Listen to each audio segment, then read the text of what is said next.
Assalamu alaikum students. Hope you all are doing well.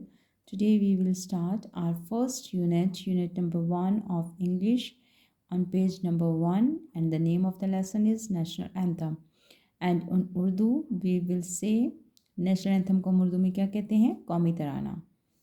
कौमी तराना आप बहुत अच्छे तरीके से जानते होंगे कि कौमी तराना हम मुख्तलिफ़ ओकेजन्स पर इसे इस्तेमाल करते हैं, हम गाते हैं और ये हमारे मुल्क के लिए एक प्राइड है। So, first of all, we will start reading. National anthem is one of the important aspects in an independent state beside its boundaries and flag. कौमी तराना एक या आज़ाद रियासत में इसकी हदूद और झंडे के साथ एक अहम पहलू है। It is not just a song. ये सिर्फ मुल्क के लिए एक नगमा नहीं है, but represents the tradition, history and belief of our nation and its people. बल्कि किसी कौम और लोगों की रवायत, तारीख़ और अकायद की नुमाइंदगी करता है।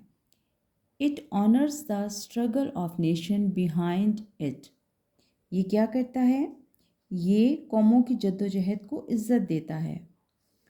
National anthem also serves as an important identity and unifying factor as a country. ये मुल्क के शहरियों में जो कौमी तराना है ये एक मुल्क के तौर पर एक अहम शनाख्त और मुत्तहिद करता है, लोगों को कंबाइन करने में के लिए एक अहम अंसर है। Hence, it helps evoke feelings of patriotism among the country's citizens and remind them their glory, beauty and rich heritage.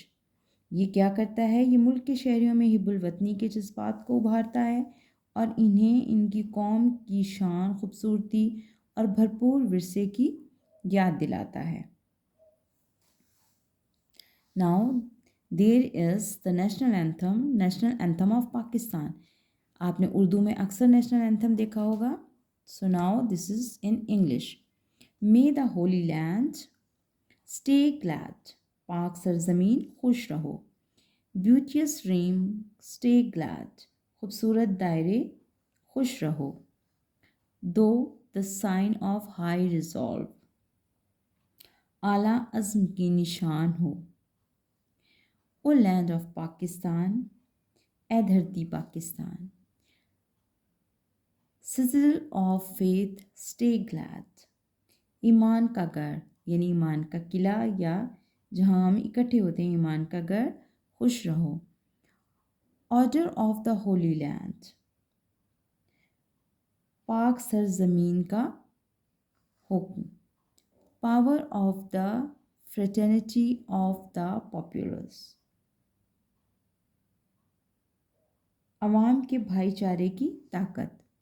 The nation, country and the domain, मुल्क, कौम और सरजमीन।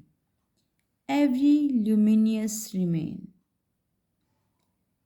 हमेशा रोशन रहे। The cherished goal stay blessed, प्यारा मकसद खुश रहें।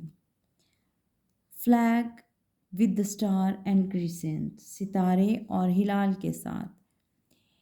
Interpreter of past, the pride of present, रहनुमा माजी का तर्जुमान, हाल का फ़ख्र।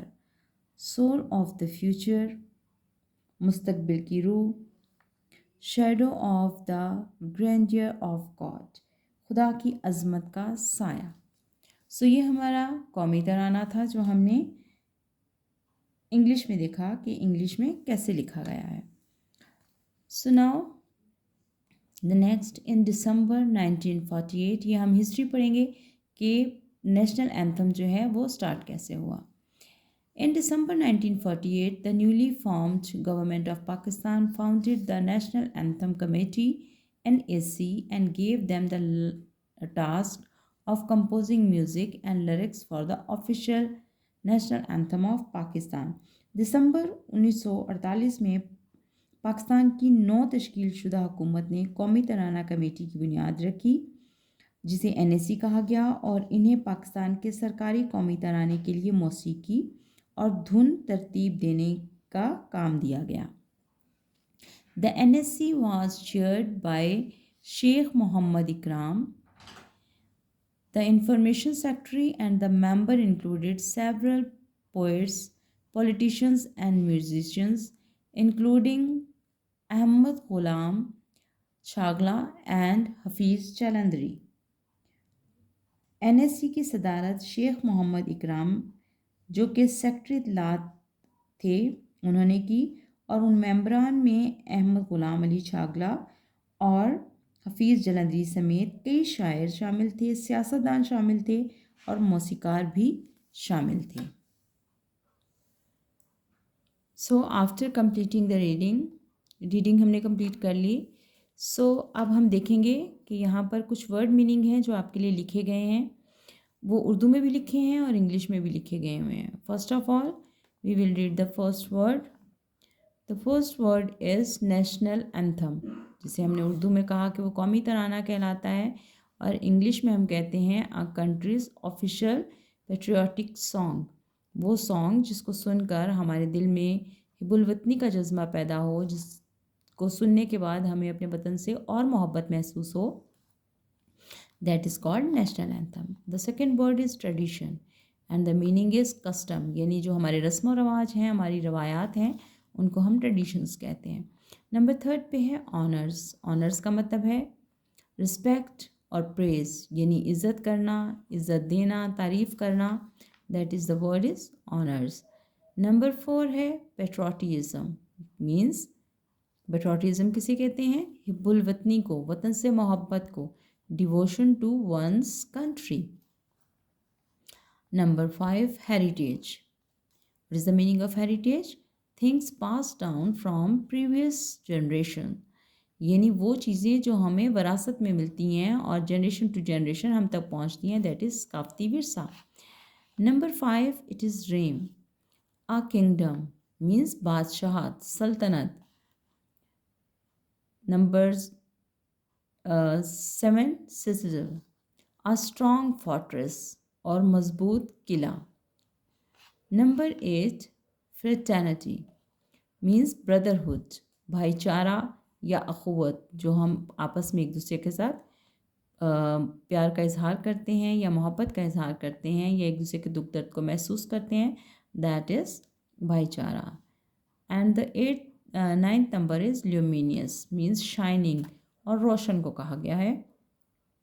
सो these are the word meaning. So next we will have some questions related to the same page we have read today. So answer these questions.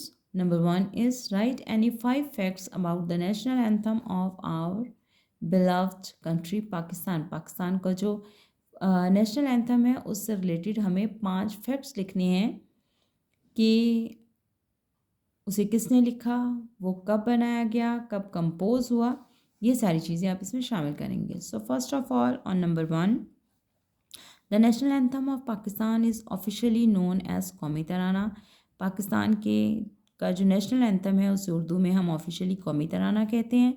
It was written by Hafeez Jalandhari in 1952। ये हफीज़ जलंधरी ने 1952 में लिखा। The music was composed by Ahmed Ghulam Ali Chagla in 1949। 1947 में पाकिस्तान बना था और 1949 में जो हमारा नेशनल एंथम है उसका म्यूज़िक कंपोज किया गया और अहमद अली छागला ने 1949 में इसको कंपोज किया। So it was officially adopted on 30th August 1954। Compose जो है वो 1949 में हुआ, उसको लिखा 1952 में गया और इसको अडॉप्ट किया गया ऑफिशियली 1954 में। It is performed in Urdu and has no official English translation.